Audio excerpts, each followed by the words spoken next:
Hi friends, அஸ்ஸலாமு அலைக்கும். Welcome to my channel. இன்றைக்கி நம்ம சேனலில் பார்க்க போகிறது கறிவேப்பிலை தொக்கு எப்படி பண்ணலான்னு பார்க்கலாம் வாங்க. ஃபஸ்ட்டு ஒரு பாத்திரம் எடுத்திருக்கேன். அதில் 1 டேபிள் ஸ்பூன் மல்லி விதை சேர்த்துருக்கேன். அதுக்கப்புறம் கொஞ்சமாக சீரகம், வெந்தயம், நல்ல மிளகு, கடுகு இது இவ்வளவும் சேர்த்துட்டு இதை நல்லா வறுத்துக்கலாம். கறிவேப்பிலை தொக்கு நம்ம எவ்வளவு செய்ய போகிறோமோ அதுக்கு தக்கனதான் நான் இந்த மசாலா ரெடி பண்ணியிருக்கேன். வாசனை வர்றது வரை நல்லா வறுத்துக்கலாம். கறிவேப்பிலை சில நேரங்களில் நிறைய நம்மளுக்கு கிடைக்கும். அப்போது நம்ம ஃப்ரிட்ஜில் ஸ்டோர் பண்ணவும் முடியாது, கொஞ்ச நாளிலேயே கெட்டு போயிடும். இந்த மாதிரி நிறைய கிடைக்கக்கூடிய நேரங்களில் நம்ம தொக்கு செய்து வச்சுக்கிட்டோம்னா 1 வீக் வரைக்கும் கெட்டு போகாமலே இருக்கும். எண்ணெய் எதுவுமே ஊற்றாமல் நம்ம வறுத்து எடுத்தாச்சு. இனி ஒரு பிளேட்டில் போட்டு ஆற வச்சுக்கலாம். அதே பாத்திரத்தையே அடுப்பில் வச்சுட்டு நல்லெண்ணெய் ஊற்றிருக்கேன்.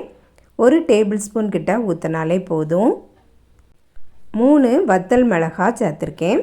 அதுக்கப்புறம் ஒரு சின்ன உருண்டை போல் புளியும் சேர்த்துக்கிடலாம். இந்த 3 வத்தல் மிளகுக்கே எனக்கு காரம் இருக்க தான் செய்தது, அதனால் இதுவே போதும். இனி கறிவேப்பிலையை சேர்த்துடலாம். இது நான் ஏற்கனவே நல்லா வாஷ் பண்ணி தான் வச்சுருந்தேன். நல்லா காஞ்சும் இருக்குது, அதாவது அதில் இருக்கக்கூடிய ஈரம் எல்லாம் போய் தான் நான் வச்சுருக்கேன். அதையும் சேர்த்துடலாம். 3-4 கைப்பிடி நான் கறிவேப்பிலை சேர்த்துருக்கேன். இந்த எண்ணெயிலேயே இந்த கறிவேப்பிலையெல்லாம் நல்லா பொரிஞ்சு வரட்டும். கறிவேப்பிலையில் பார்த்திங்கன்னா நிறைய ஹெல்த் பெனிஃபிட்ஸ் இருக்குது. நிறைய பேர் தாளிக்கிறதுக்கு மட்டும்தான் யூஸ் பண்ணுறாங்க. கறிவேப்பிலை பார்த்திங்கன்னா எனக்கு ரொம்பவுமே பிடிக்கும். வறுத்தரைச்சி குழம்பு வைக்கும்போதெல்லாம் நான் 1 கைப்பிடி போல் கறிவேப்பிலையை போட்டும் நல்லா வறுத்துட்டு தேங்காய் கூடவே அரைச்சி கறி வச்சுருவேன். இப்படி ஏதாவது ஒரு வகையில் நம்ம கறிவேப்பிலையை அதிகமாக சேர்த்துக்கிடணும். இல்லைன்னா கறிவேப்பிலை பொடி கூட நம்ம செய்யலாம். நம்ம பூண்டு பொடி, இட்லி மிளகாய் பொடியெலாம் செய்கிறோம்ல, அதே மாதிரியே கறிவேப்பிலை பொடியும் நம்ம செய்யலாம். கறிவேப்பிலையை இந்த அளவுக்கு நம்ம பொரித்து எடுத்துக்கிடணும். கறியை விட்டுறக்கூடாது. இந்த அளவுக்கு இருந்தாலே போதும். இனி அடுப்பை ஆஃப் பண்ணிடலாம்.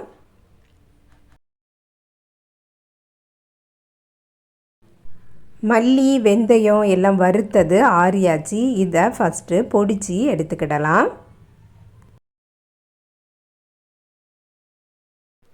இந்த அளவுக்கு பொடிச்சாச்சு. இனி ஒரு பிளேட்டில் மாற்றிடலாம்.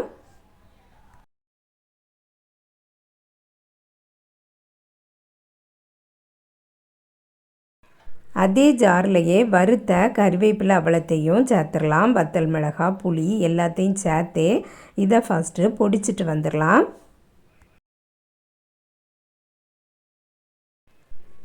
இந்த அளவுக்கு பொடிச்சிட்டு வந்திருக்கேன். இனி இதில் 1/4 கப்பு போல் தண்ணீரை சேர்த்துட்டு நல்லா அரைச்சிக்கலாம். இந்த கறிவேப்பிலை தொக்கை 1 மந்த்லாம் வைக்க போகிறீங்க அல்லது வேறு ஊருக்கு கொடுத்து விட போகிறீங்க அப்படின்னா இந்த தண்ணீருக்கு பதில் நல்லெண்ணெய் சேர்த்து தான் அரைக்கணும்.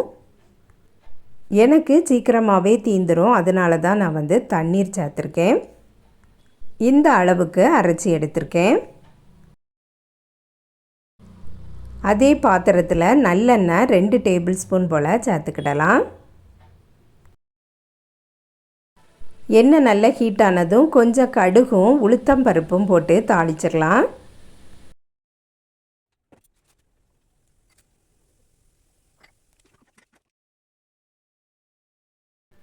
ஒரு வத்தல் மிளகாவும் பிச்சு போட்டுடலாம். 5-6 பல் பூண்டு எடுத்து தோல் சீவிட்டு பொடி பொடியாக கட் பண்ணி வச்சுருக்கேன், அதையும் சேர்த்துடலாம். இந்த பூண்டு லைட்டாக கலர் மாறுறது வர போட்டு வறுத்துக்கலாம். பூண்டு நல்லா வதங்கியாச்சு. இனி கறிவேப்பிலை கொஞ்சமாக சேர்த்துருக்கேன்.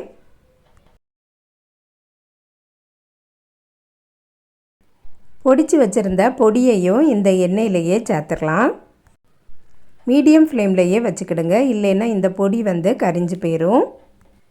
கறிவேப்பிலையை அரைச்சி வச்சுருக்கக்கூடிய அந்த பேஸ்ட்டையும் சேர்த்துக்கலாம். மிக்சர் ஜார்லேயும் கொஞ்சமாக தண்ணீரை ஊற்றி சேர்த்து வச்சுருந்ததுனால தான் இந்த கருவேப்பிலை பேஸ்ட் வந்து கொஞ்சம் லிக்விடாகவே இருக்குது. இவ்வளவு நேரமும் நம்ம வந்து உப்பு சேர்க்கலை, அதனால் தேவைக்கு ஏற்ப உப்பும் சேர்த்துக்கிடலாம். நல்லா மிக்ஸ் பண்ணி கொடுத்துக்கிடலாம். மிக்ஸ் பண்ணினதுக்கப்புறமா ஒரு 5 மினிட்ஸ் போல் கொதிச்சாலே போதும். அடுப்பை ஆஃப் பண்ணிட வேண்டியது தான்.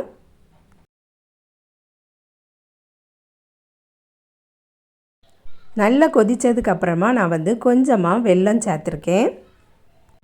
வெல்லம் சேர்க்கும்போது இன்னும் கொஞ்சம் கூட நல்ல டேஸ்டியாக இருக்கும். சூடான ரைஸு கூட இந்த கருவேப்பிலை தொக்கை வச்சு சாப்பிடும்போது ரொம்பவுமே டேஸ்டியாக இருக்கும். இப்போ பார்த்திங்கன்னா கருவேப்பிலை தொக்கு ரெடி ஆகிட்டு, இனி அடுப்பை ஆஃப் பண்ணிவிட்டு ஒரு பாத்திரத்தில் மாற்றிக்கலாம். நல்ல டேஸ்டியான ஹெல்த்தியான கருவேப்பிலை தொக்கு இது. நீங்களும் இதே மாதிரியே ட்ரை பண்ணி பாருங்கள் ஃப்ரெண்ட்ஸ். இந்த வீடியோ பிடிச்சிருந்தால் லைக் பண்ணுங்கள், ஷேர் பண்ணுங்கள். நம்ம சேனலை இது வரைக்கும் சப்ஸ்கிரைப் பண்ணலைன்னா சப்ஸ்கிரைப் பண்ணிடுங்க.